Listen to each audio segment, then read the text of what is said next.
working there. You know, and we know also, everybody knows that Egyptians helped all these countries throughout the years to build their countries and to make infrastructure and to educate and build schools and so on. So our national security is very related to countries. I think it's a big mistake, big error for somebody or some country to think that they can solve their problems alone.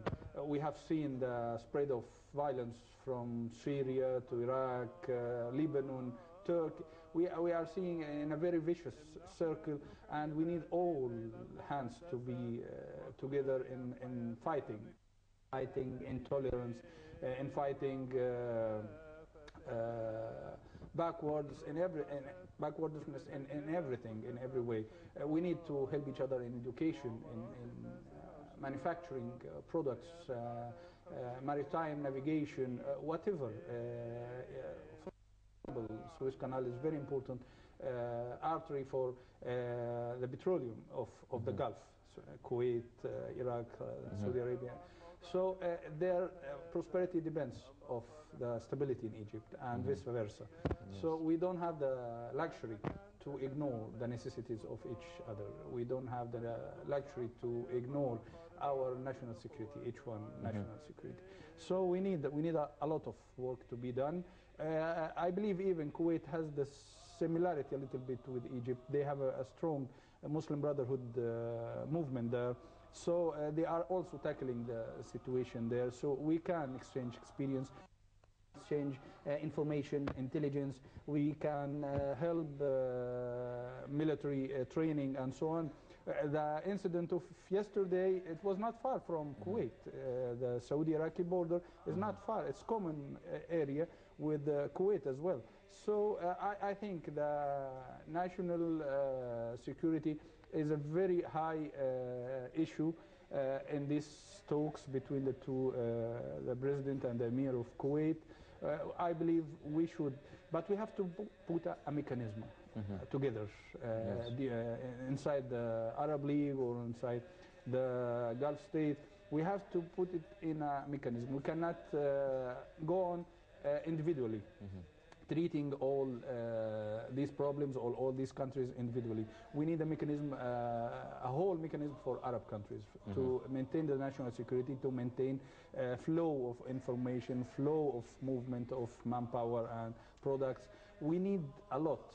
There is a lot of things to be done economically, politically, militarily. We have also to stop and to at least to try to stop the international intervention in our affairs, in the Gulf affairs. We have also to be careful with the Iranian position towards the Gulf states because they are small. Iran is a very big country, and we need a balance in the Gulf for the benefit of everybody, for the benefit of Iran, for the benefit of Iraq and everybody else. So we need a gamma of steps and movements to put together our efforts to stop any intervention, to stop any aggression towards Arab countries. Yes. Well, do you think that, speaking of balance, do you think that with many Arab countries now with a very unstable political situation such as Syria, Libya and Iraq, Egypt needs to develop a stronger tie with the other half of the Arab world, mainly within the Gulf countries such as Saudi Arabia, Kuwait and the United Arab Emirates, to have still some sort of a strong Arab Middle East coalition? Yes, of course. As we said, we have similarities, many similarities with Kuwait. They have the same Muslim Brotherhood movement. With Iran, Bahrain and Saudi Arabia, they have Shiite minorities that also the situation is not stable there. United Arab Emirates as well, the Muslim Brotherhood trying to stabilize them. So we have a lot in common. We have millions of Egyptians working there. They can work as a bridge between Egypt and these countries. Tourism also, we need to draw tourism from these countries. They go everywhere, they have a prosperity of life there, so they go outside a lot. So we need to draw them, we need to convince them that the situation here is stable. As we said, to treat the international community as one hand, not divided as we are right now. It's very important. Terrorism is everywhere. Fanatism is everywhere in Libya, in Syria and Iraq. We cannot. We are in the heart of this problem. We are in the middle of the Arab world, and Egypt was the leader, or is the leader from the history.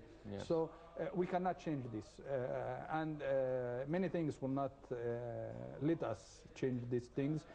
All eyes around the world are installed over Egypt. They want to know what will. We have to move very intelligently to enhance our relations with the East as like with the West.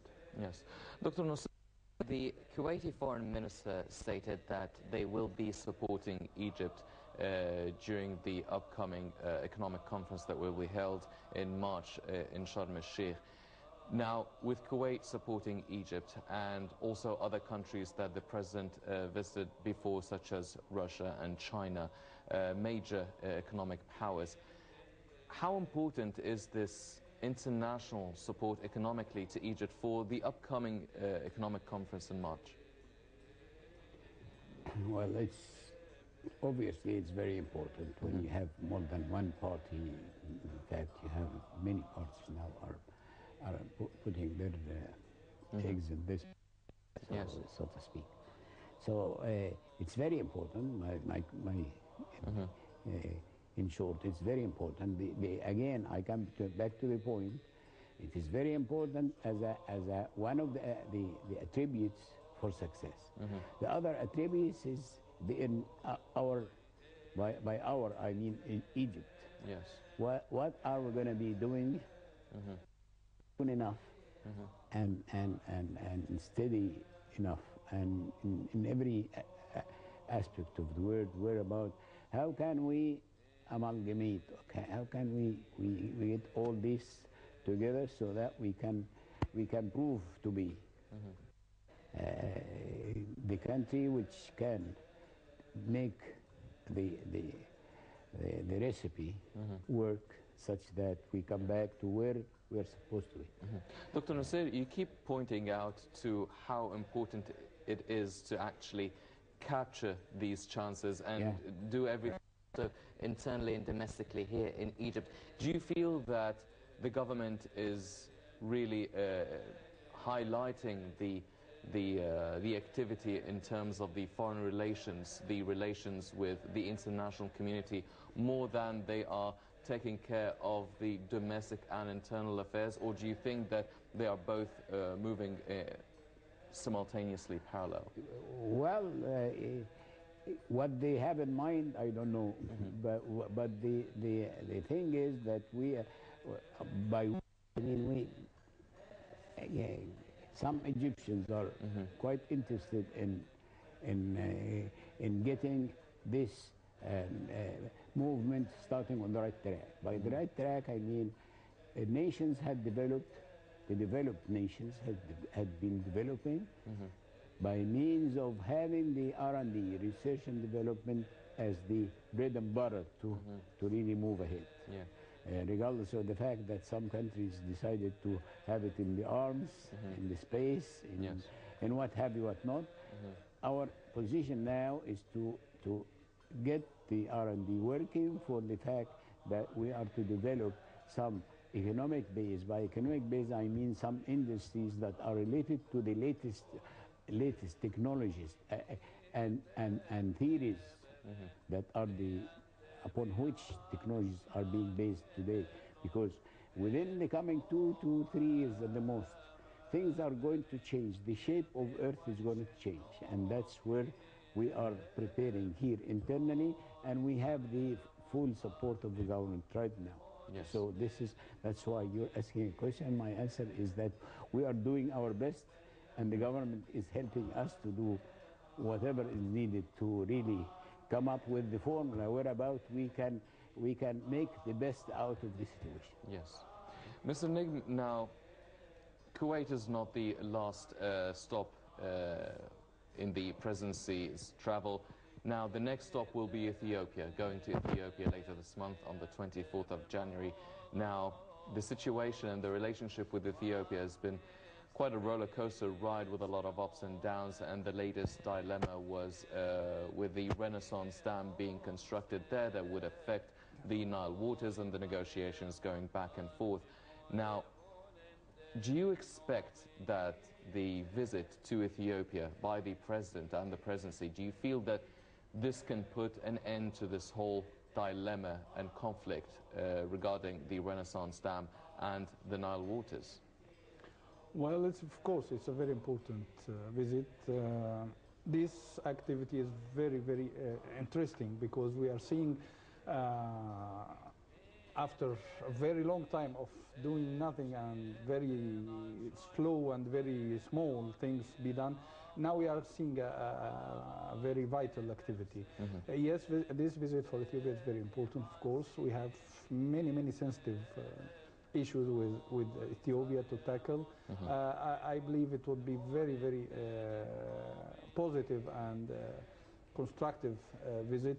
We need to see something to be done on the ground from the Ethiopian side to stop the building of this dam, or at least to show transparency and the work, and let the Ethiopians wait for the results of the joint committee between Egypt, Sudan and Ethiopia with international experts to tell us about the truth and the real results of this dam. We have a lot, of course, of suspicions towards this dam, the way it's constructed, the Ethiopian plans to amplify the dimensions of this dam.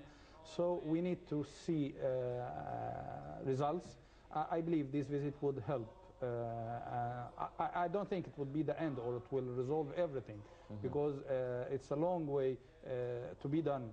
But at least the president has to be sure or very about the Ethiopian intentions, about the Ethiopian work on the ground, to let our experts visit and revise the plans, Ethiopian plans, because this is a matter of life or death for Egyptians. Yes. We cannot afford to play in this game, Ethiopian game, with us. It has been for long now, for 2 years or 3 years after the 25th of January revolution. They started the work there, excluding Egypt from the information, ignoring the results of the joint committee, the environmental results. All this gamma of things has to be resolved. Well, we hope that it will be the beginning. We hope that the work of the between Egypt and Ethiopia as well would be very profound in seeing the reality on the ground. We have to visit the place, and we see things on the ground, the dimensions, the speed of work, plans, everything. Ethiopia cannot ignore as well. I don't believe that one side have the luxury to ignore our interest in this matter.